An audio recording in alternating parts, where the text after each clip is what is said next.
Nothing in this podcast is intended as investment advice, and the people in this podcast may hold positions in the stocks they talk about. Do not buy any investment based solely on a tip or recommendation. Please do your own research.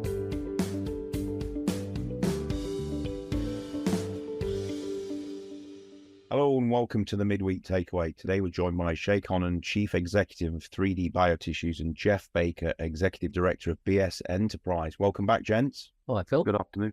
Hello, gentlemen. So this week we saw the news that 3D Biotissues secured its first distribution agreement and 3 new customers for its patented City Mix supplement. Although initial sales are modest, this achievement marks an important milestone for the company, demonstrating product quality. 3D Biotissues has entered into direct sales agreements with 2 lab-grown meat companies and a biotech company, and it continues to evaluate City Mix with numerous cellular agriculture companies across 12 countries. The company plans to establish a web-based sales channel for City Mix in the coming months to aid its direct sales model, catering specifically to the cultivated meat market. This channel will provide information, FAQs and datasheets. The company has also made progress in building indirect sales network, securing its first distribution partner, Abacus DX, covering Australia, New Zealand and Fiji. This is part of a strategy to penetrate the biotech and life sciences markets. Further European distribution partners are planned, expanding 3D Biotissues' geographic reach. Sounds like some real progress here, gents. Yeah, absolutely. The business development team have been working behind the scenes. We're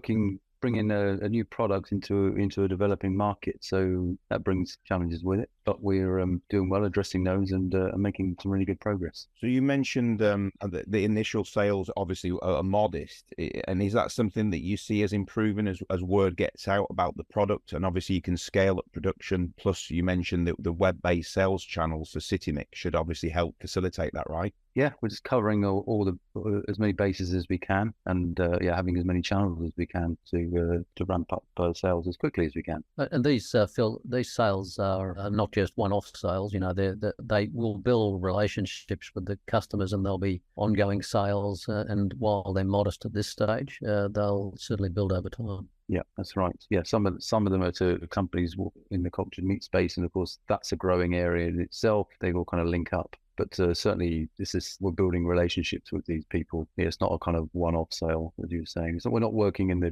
spending our time on the consumables market, research and development consumables market, which is more of a kind of much higher, kind of larger amount with shorter repeats. We're not taking that approach yet. We're actually leaving the indirect sales to pick up on those types of sales. Yeah, it's an interesting concept, isn't it, really? Because once people start to use this product and it has a positive effect on what they're doing, then, the repeat orders are just going to be a natural progression. So it's almost like a snowball that you're creating that, each additional sale is going to incrementally add to the total. But as it repeats itself, it's going to, get bigger and bigger and bigger, you would imagine. Yeah, absolutely. Yep.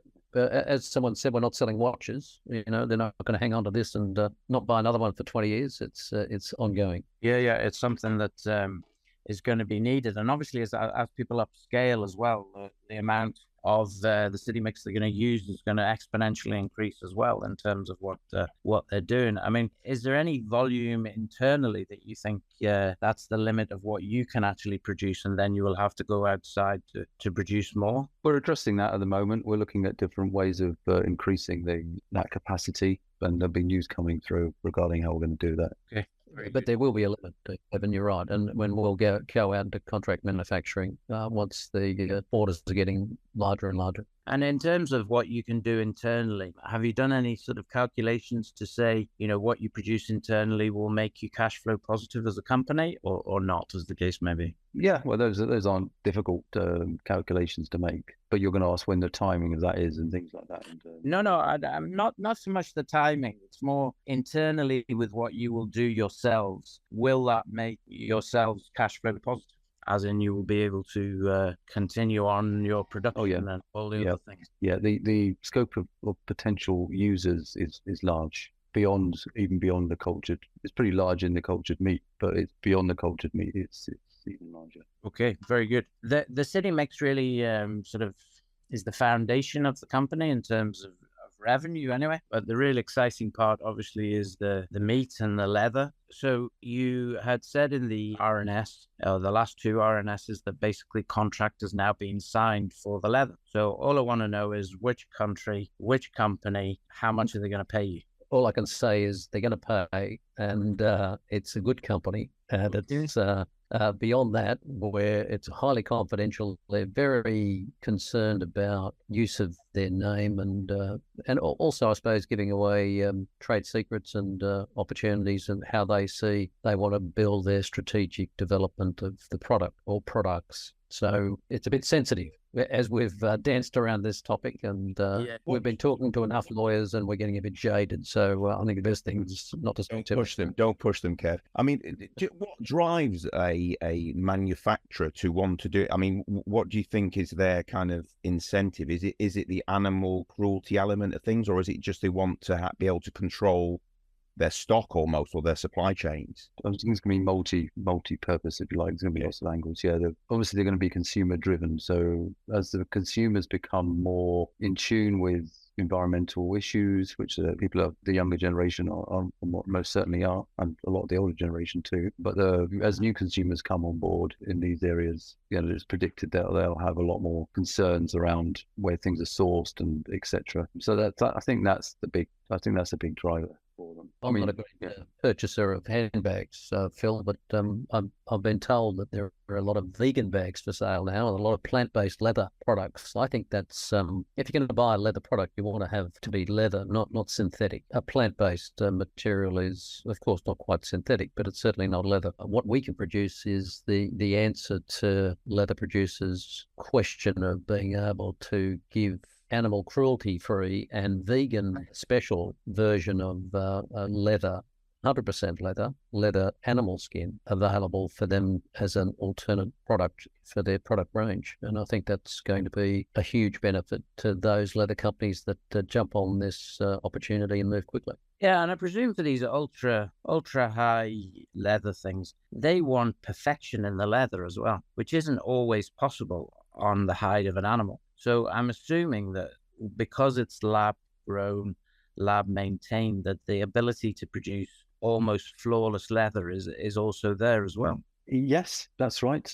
Or both are possible. So yeah, you could have the same look and feel. Every square inch would have the same look and feel for every other square inch. Or the inverse is where you can design in imperfections if that's what people want. There's a case of making, one case is that you make something look too perfect and it no longer resembles leather. But I know But I mean, I think I'm not an expert in that, because I think the car manufacturers and things like that, high-end cars, they want, pristine leather, and they want it all looking perfect. But there is a point where it no longer resembles leather, isn't there, in terms of if it's so smooth. Yes. So anyway, the basic point is that it's all possible.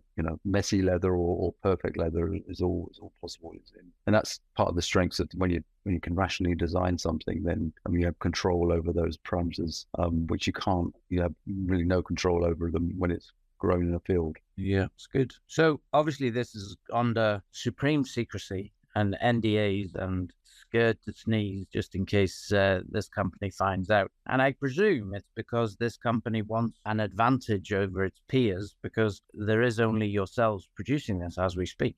We are certainly leading the way in terms of the 100% scaffold-free products, in the same way as we are in meats. And we think that's going to give a competitive edge in terms of the usability of the skin for leather production. Great. So how do you see the meat moving forward as well in the next period of time then, just to give people a bit of an update on that?